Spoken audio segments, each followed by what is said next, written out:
heesaa walba ma ahan aqoon-yahan balse kuwa la midka xidigan si sahlan ayaan ugu tilmaami karnaa aqoon-yahano xitaa haddii ay nagu madadaaliyaan dhankafanka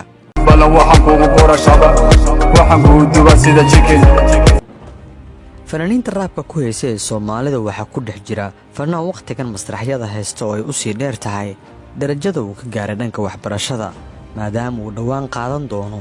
shahaadada PhD-ga waase kuma fanaankaasi heesaha raabka ah inuu ku luqeeyo soo bilaabay 11 sano ka hor kaasi oo ay hadda warbixinteena taabanayso Majif for next smaak drank me kulit opet bakhantas kood diyax alles dresta asbayntis kood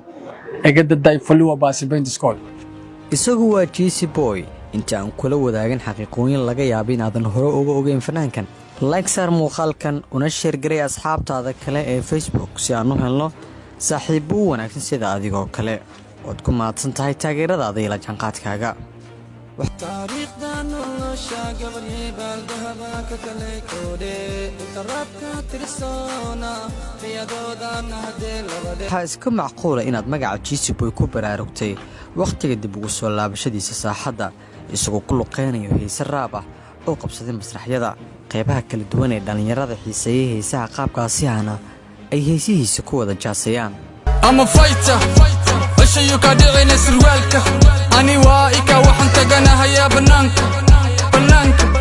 banaanka balse xasuusteena haddii aan u celino 11 sano ka hor xitaa aan sanado badan iska reebno oo aan u laabano 6 sano ka hor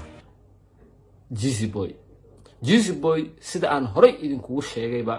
wuxuu ahay fanaan mar hore soo baxay oo heesay 10 sano ka hor isagu wuxuu ahaa fanaanka kaliya ee raabka ku heesa ee Muqdisho ka dhaxaysay isagoo qaaday heesa raab ah bulshada ugu dhaqadkoodana baby basana ka baqin barkaadan bilaneer joogay bakaran ku geynay baatiya bil kala saari halkani waa Muqdisho fanaankani waa Jesse Boy waxaan marqaati ka wadanahay Muqdisho waqtigan oo ah sanadii 2014 kama jirin fanaan raab ku heesa dhalinyarada xiiseysay heesaha raabkaana waxay Jesse Boy u arkayeen ruux ay wax ka baran karaan ninkan oo TikTok waa ka aragteen oo maleena qadarkeeyo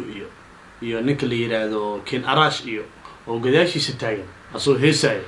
marka mar hore uu fanka soo galay wiilkan waxa xasuustaa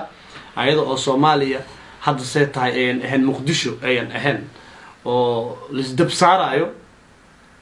inkan dhinaca kale uu heesi jiray muuqaalka heestan waxaa kula jira qadarkeeyo oo waqtigan ahaa fanaan aad u daayar kaasi oo ay saaxiibo dhow ku ahaayeen muqbilanta Muqdisho oo ah caasimadda Soomaaliya Jesse Boy baby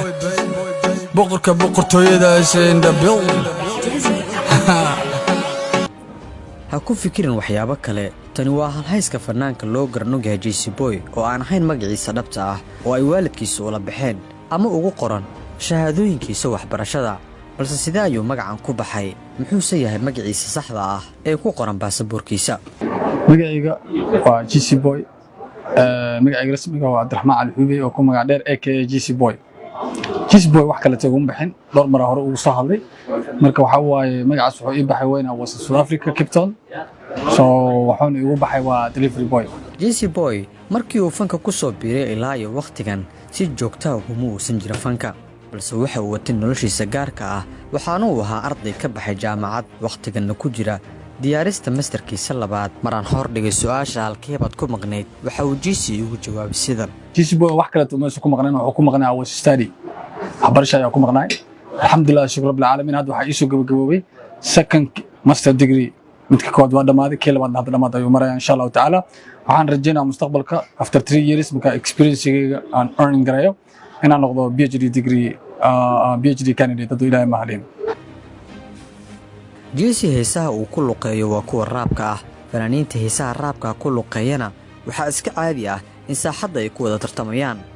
inta badanna taageerayaasha ayaa u kala safta oo heesahoodu ku tilmaamay inay ku socoto fanaan laga yaabo inaysan bahaysta ku foorarin bala waxaan kugu qorashada waxaan kugu duba sida chicken toban walba qaadana waan jibin adu ka socotona ilin awooda sheegatana kulli waxaan ka dhigaya filin haddaba Jesse Boy waa kee fanaanka uu tartanka hadda kula jiro hore waxaan u dhahay kuma jiro tartan ama captain koos waxaan nahay geesiga birta ee garadhirta cidaan tartan aan kula jiro ma jirto just waa only myself. marka saaxadda heesaha la joogo waa iska suuragal in fanaaniintu ay isqabqabsadaan bal maxaa dhacaya haddii fanaaniinta raabka ku heesa ay qaarkood isku dayaan inay daadaansadaan oo ay hees ku soo karbaashaan Cheesy Boy isagoo awood mu u leeyahay inuu dagaalamo يعني أنا عجاه وجرع أقوم كعلى تتوسع هز دم بس أنا سوق على مرة لكن هاد قفة كسيجي مرة لكن قف كي يوسك سويجي ديو وتترى برا أيوة تترى برا dagaalku ma jirtid kii isku ka soo jeediyeen caadi oo titreebaa دجال عادي أنت أترى ودرا برا yeelkeeda fanaanka sida dhow loogu yaqaano magaca Cheesy Boy ayaa hadda ku jira waayo qurux badan haddii ahaan lahayd dhanka fanka iyo dhanka waxbarashadiisa haddaba adiga muuqaalkan daawanaya maxaad u rajaynaysaa Cheesy Boy mana qiyaasi kartay in Cheesy Boy uu dhanka waxbarashada heerkaasi ka joogo waxaan ku dhiirigelinayaa saaxiib keep going waxaan ku leeyahay walaalkii keep your head up mar walba madaxaada kor ha jiro brother hore u soco waxaa tahay saaxiibka bulshada waan ku baahannahay mar walba inaan maxalla ishaq aan zoomkeena aad ku jirtid walaal dhanka sports ka noqoto dhinaca musiga fanaaniinta noqoto dhan walba maadaama qof walba saaxiib ala tahay shafiin walaal waxaa ku leenahay keep up this is Cheesy Boy boqortooyada in the world one love ilaa dhamaadka haddii aad nala joogtay haddii aad xiiseynayso in xogaha qarsoon ee fanaaniinta Soomaalida aan halkan kugu soo gudbiyo ha hilmaamin inaad muuqaalkan like saarto una share gareyso asxaabtaada si aan halkan kugu soo gudbiyo xogaha qarsoon ee fanaaniinta Soomaalida oo aan muuqaalo kooban idinkaga soo diyaarin doono ku mahadsan tahay taageeradaada iyo la jaanqaadkaaga